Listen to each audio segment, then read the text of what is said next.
अंधेरे जेल के अंदर एक आदमी बैठा हुआ दिखाई देता है जिसका नाम ली है। उसके सामने एक कागज का टुकड़ा है और वो अपने हाथ से बहुत ही बारीकी से एक नकली स्टैंप तैयार कर रहा है। ये ली कोई मामूली कैदी नहीं है, बल्कि वो एक बहुत ही स्किल्ड आर्टिस्ट है। वो जेल के अंदर से किसी को एक लेटर भेजना चाहता है, लेकिन प्रॉब्लम ये है कि लेटर भेजने के लिए जेल के पोस्टमैन को $10 देने होंगे और ली के पास तो $1 भी नहीं है। इसीलिए वो अपनी अनबिलीवेबल स्किल का इस्तेमाल करके खुद के हाथ से एक नकली स्टैंप बना लेता है और ये स्टैंप इतना परफेक्ट होता है कि कोई चाहकर भी असली और नकली का फर्क नहीं पकड़ पाएगा। इसके बाद जब पोस्टमैन आता है तो ली उसे लेटर देना चाहता है, लेकिन पोस्टमैन $10 की डिमांड करता है। ठीक उसी वक्त सामने वाले सेल में मौजूद एक बुढ़ा कैदी अचानक बीमार होने का नाटक करके चिल्लाना शुरू कर देता है। इसकी वजह से पोस्टमैन का ध्यान भटक जाता है और ली इसी मौके का फायदा उठाकर अपना लेटर चुपचाप उसके बैग में डाल देता है। अब ये लेटर वो किसे भेज रहा है और क्यों भेज रहा है, ये हमें मूवी के एंड में पता चलेगा। इधर कुछ देर बाद पुलिस आकर ली को जेल से बाहर निकाल ले जाती है। यहाँ हमें पता चलता है कि ली इतने दिनों से थाईलैंड की एक जेल में बंद था और अब हांगकांग पुलिस के इंस्पेक्टर हो उसे अपनी कस्टडी में ले आए हैं। इंस्पेक्टर हो उसे इंट्रोगेशन रूम में बिठाकर एक एक करके उसके खिलाफ लगे सारे चार्जेस पढ़ना शुरू करते हैं। पहला इल्जाम है नकली नोट बनाना। इसके अलावा 2 साल पहले कनाडा के एक हाईवे पर सेंट्रल बैंक की एक गाड़ी पर उसने हमला किया था, जहां लगभग 7 गार्ड्स की जान चली गई थी। सिर्फ इतना ही नहीं, इसके बाद शहर में और भी कई अटैक्स हुए थे। पुलिस को शक है कि इन सब के पीछे एक इंटरनेशनल गैंग का हाथ है और ली पर इन सब घटनाओं में सीधे तौर पर शामिल होने का आरोप है।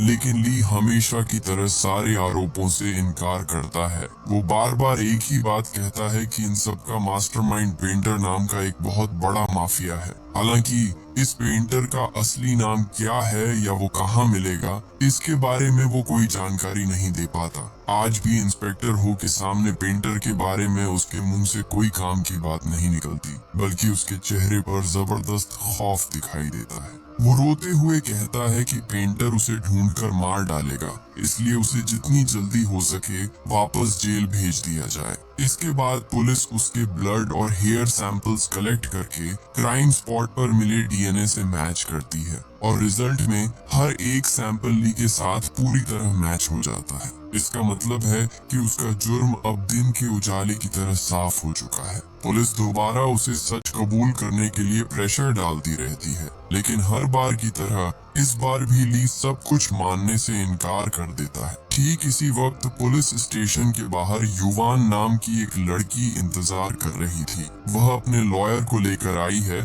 ताकि ली की बेल करवाई जा सके, लेकिन पुलिस उसे साफ मना कर देती है कि ली कई बड़े केसेस का बहुत ही इम्पोर्टेंट गवाह है, इसलिए उसकी बेल किसी भी हाल में मुमकिन नहीं होगी। हालांकि पुलिस एक शर्त रखती है, अगर ली पेंटर की असली पहचान बता देता है तभी उसकी जमानत के बारे में सोचा जाएगा। तब युवान खुद ली के पास जाकर उसे सब कुछ सच सच बताने की रिक्वेस्ट करती है और ली उसी पल अपना मुंह खोलता है और पास्ट की उन घटनाओं को बताना शुरू करता है। अब सीन कट होकर कई साल पहले के वक्त में चला जाता है। यहाँ हम ली और युवान को पहली बार देखते हैं। वे दोनों आर्टिस्ट थे और दोनों ही बहुत शानदार पेंटिंग्स बनाते थे। आर्ट के जरिए वे धीरे धीरे एक दूसरे के करीब आ जाते हैं और उनके बीच प्यार हो जाता है। लेकिन उन दोनों में एक बहुत बड़ा फर्क था। युवान एक क्रिएटिव आर्टिस्ट थी जो अपने यूनिक स्टाइल में ओरिजिनल पेंटिंग्स बनाती थी, जबकि ली कोई ओरिजिनल काम नहीं करता था।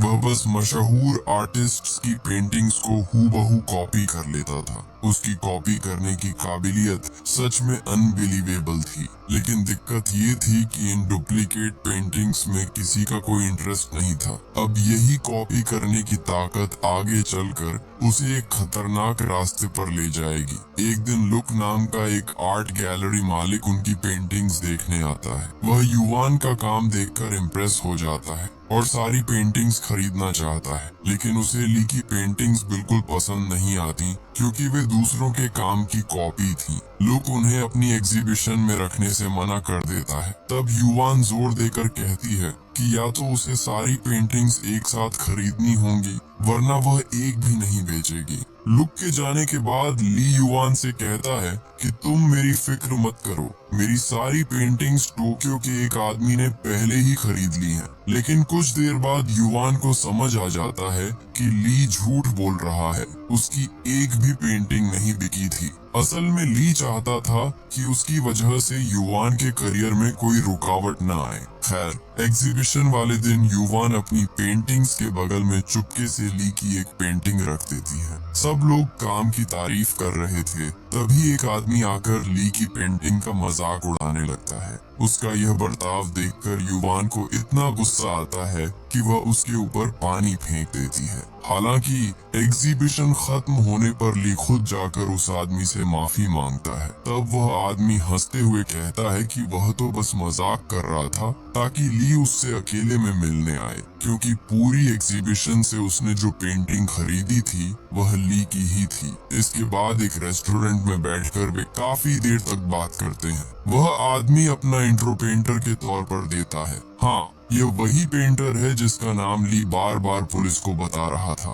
पेंटर ली की तारीफ करते हुए कहता है कि किसी भी तस्वीर को इस तरह कॉपी करना कोई छोटी बात नहीं है। वह सीधे ऑफर देता है कि तुम्हारा यह टैलेंट मेरे बहुत काम आएगा। अगले दिन ली पेंटर से मिलता है और कहता है कि वह उसका कोई भी ऑफर मानने को तैयार है। पेंटर हंसते हुए उसे अपनी टीम में वेलकम करता है, लेकिन ली को जो काम करना होगा वो सुनकर उसके पैरों तले से जमीन खिसक जाती है। पेंटर उसके सामने $1 थमाकर कहता है कि तुम्हें इस नोट को हूबहू तैयार करना होगा। इसका मतलब है कि वो ली को सीधे सीधे जाली नोट बनाने का ऑफर दे रहा